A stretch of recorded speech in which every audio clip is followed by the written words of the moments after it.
partes. Ele ou ela parte. Nós partimos, vós partis, eles ou elas partem. Muito bem. Aqui eu tenho o verbo partir, que é um verbo regular da terceira conjugação. Professora, o que é isso, terceira conjugação? Os verbos são terminados em ar, em er e em ir. E aqui eu tenho primeira conjugação, aqui eu tenho a segunda conjugação e aqui eu tenho a terceira conjugação. Esses são os verbos, certo? Então, o verbo partir, termina em ir, ele é um verbo de terceira conjugação. E eu conjuguei aqui apenas o presente do indicativo. Eu parto, tu partes, ele ou ela parte. Professor, o que é partir? Partir pode ter esse sentido, de você partir uma laranja pelo meio, uma melancia, ou partir de ir embora, de seguir, de viajar, partir, ok? Em julho estarei partindo, muito bem. Agora vamos... Opa, já passamos, diretor? Croma, muito bem, vamos lá. Agora, nós vamos ver então, gente, os verbos irregulares. Vimos os regulares. Os irregulares, esses oferecem um pouquinho de dificuldade. Por quê? Porque eles não seguem um paradigma, um modelo de conjugação. Eles sofrem umas alterações, onde? Tanto no radical dele, que o radical traz a significação do verbo, quanto nas terminações, nas desinências dele, aqui ó, na terminação. Então, eles não seguem o paradigma, eles se afastam, eles não seguem o modelo, certo? Exemplo de verbos irregulares, o verbo trazer, o verbo dizer, o verbo ir, o verbo ouvir, etc. Vários verbos. Nós temos muitos verbos. Gente, nós temos cerca de 11 mil verbos só terminada em ar, da primeira conjugação. Uns 6 ou 7 mil da segunda conjugação, em er. E uns 3 a 4 mil da conjugação terminada em ir. O verbo ir pertence a essa terceira conjugação e ele é um verbo irregular, assim como trazer, dizer e ouvir. Muito bem. Vamos conjugar aqui só para você ter uma ideia. O verbo dizer, por exemplo, eu digo, tu dizes. Perceba, digo, dizes. Olha a terminação como mudou. Ele ou ela diz, nós dizemos, vós dizeis, eles ou elas dizem. Eu dizia, tu dizias, ele ou ela dizia, nós dizíamos, eu direi. Vai mudando, certo? O verbo anômalo. O verbo anômalo, esse é o ó da coisa. São aqueles cujos radicais, o que é o radical? É aquela parte, como eu demonstrei para você, do verbo que não muda, que traz a significação. É o radical dele. É imutável, invariável. E eu acrescento as desinências, as terminações, para indicar a pessoa, para indicar o modo, para indicar o tempo e para indicar o número que o verbo está. Então, os verbos anômalos, olha essa palavra, anômalo, são aqueles cujos radicais sofrem profundas irregularidades. Professora, um verbo anômalo é um verbo irregular? É também, só que ele é tão irregular. Gente, ele é exacerbadamente irregular. Por isso é que ele sofre essas profundas irregularidades e era chamado de anômalo. Eles não se enquadram em nenhuma classificação. Tá entendendo? Então, esses verbos, nossa, a irregularidade é imensa.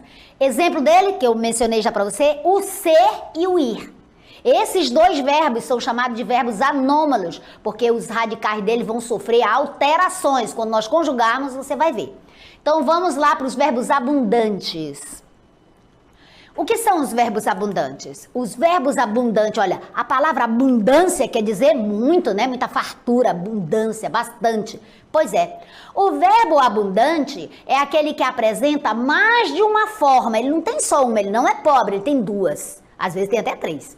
Então, ele é abundante, ele tem mais de uma forma verbal para o mesmo tempo, ou para a mesma conjugação, ou para a mesma pessoa. Exemplo. Do verbo haver, por exemplo, olha aí, verbo haver, eu tenho haveis e eis, havemos e emos. Aqui, ó, para nós havemos ou nós emos. Só que você ouve mais havemos, por exemplo, havemos ministrado aqui vários assuntos de língua portuguesa, mas eu poderia dizer também, hemos ministrado, aí vocês dizem, Professora, nunca ouvi essa conjugação, essa forma verbal, emos, mas é correta, existe do ponto de vista da norma culta, está lá na gramática. Então, diga com toda a segurança, hemos feito isto, hemos estudado, porque está correto, certo? Se alguém estranhar e disser, você está falando errado, vá consultar a gramática, porque a gramática diz que aqui é o verbo haver é um verbo abundante nessa pessoa aqui, ó, na terceira pessoa do plural, certo? E também nessa pessoa aqui, ó, haveis e eis.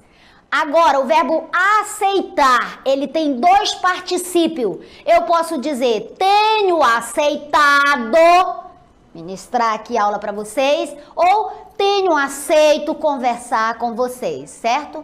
Aceito conversar com vocês. Então, aceitado e aceito são duas formas, olha, abundante, possui mais de uma forma verbal, para o quê? Ou para o mesmo tempo, ou para a mesma conjugação, ou para a mesma pessoa. Nesse caso, é para uma forma nominal do verbo, certo? O verbo morrer, duas formas, rico também. O particípio desse verbo é morrido e morto. Fulano foi morto. Ou alguém havia morrido, alguma coisa assim, terrível, né? Ai, meu Deus, não gosto nem de falar nisso. Porque a morte é terrível, né, gente? Viver. Eu gosto de conjugar o verbo viver, agora o verbo morrer é terrível.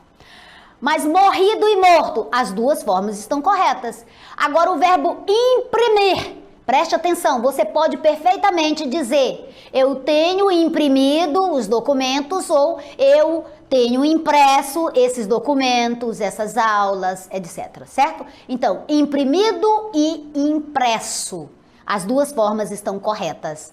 Feito, gente? Vamos lá para os defectivos. Os defectivos. Os verbos defectivos, eles não possuem, presta atenção, defectivos, defeito, exato.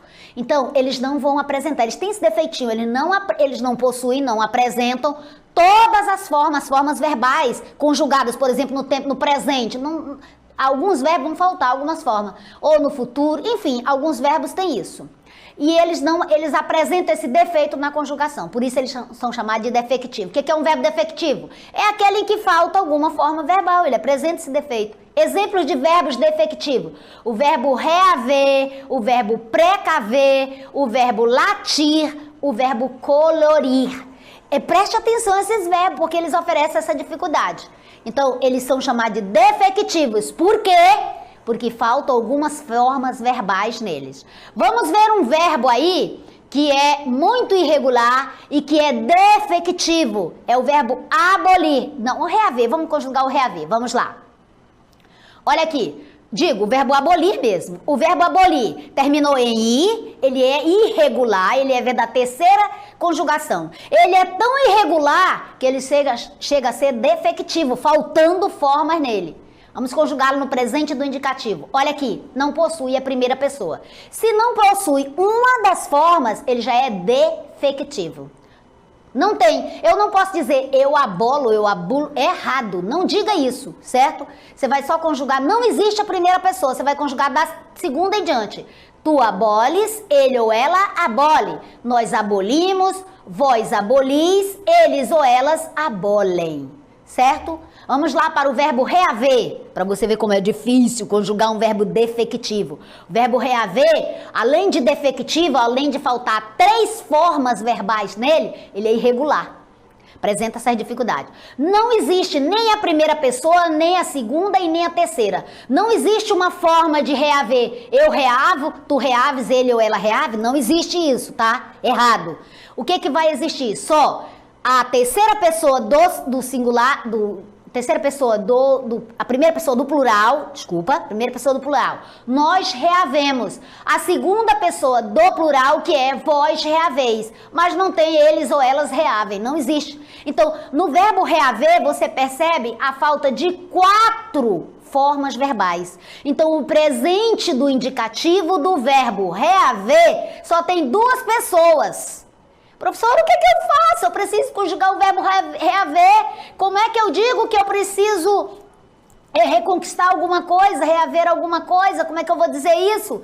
Não existe uma pessoa aqui, nem na primeira, nem na segunda, e nem na terceira, e nem na última. Você vai substituir por outro verbo.